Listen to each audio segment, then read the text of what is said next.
I was a guest teacher for a Sunday school class to get to teach about the Six-Day War in Israel, which happened in 1967. So I got to explain, and this is a subject that I just absolutely love. But now that I look at behaviorism and cognitivism, I would really teach it differently than I actually did. So let me just step through it real quick.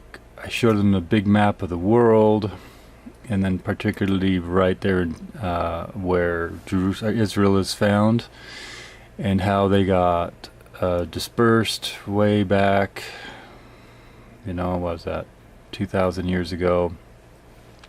And then particularly how they got spread around the whole nation, which is such an unusual story that a nation would be dispersed like that and then years later gather again in that same country. So it's quite amazing. So the focus was the fulfillment of a prophecy from Daniel in the Old Testament.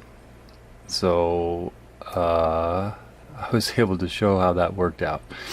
And just to point that out, just quickly, and then I'll just explain how I would have done this much differently, because I had students falling asleep within 20 minutes, or at least yawning.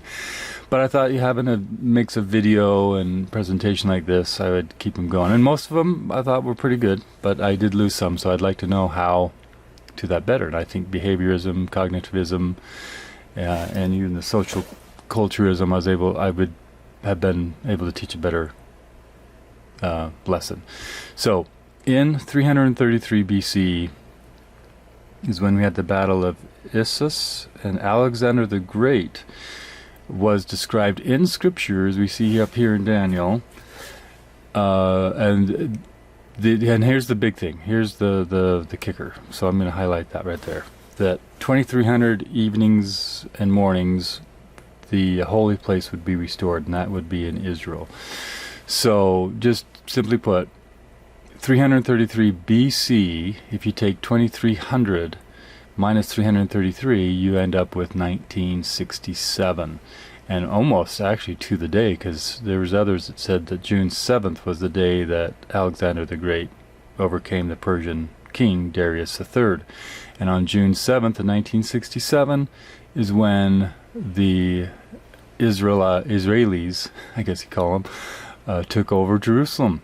And that was amazing because they had been kicked out of there for so many centuries. So how would I have done that differently? So as you can see on the left, I'm scrolling through. Of course, that's probably a little small for you. There's a few slides, but I thought that would keep track of them. So if I were to do this differently, and because all it was me was talking and showing, and I didn't have a lot of interaction. So this is what I would have done differently. For behaviorism, I would have had an 8-question quiz in the end, and anyone who would get better than 7 questions, or 7 questions out of 8 at least, I would have given them a candy reward. And so if I would have told them ahead of time, I gave them an idea of what those quiz questions might have been, then I think I really would have kept their attention better. For cognitivism, if I would have stopped, for example, and asked them how they would have felt if they were able to go back to their own country, like here's a picture here of these Jewish people gathering out of the country where they had been, but they knew they belonged in Israel for, decades or longer. And how would they have felt about coming back? Just really putting them in the scenes there. So having that interaction, maybe talking about solutions to their problems, and having just a discussion, which I didn't do. So might have meant that I should have taken this lesson over 2 different class periods.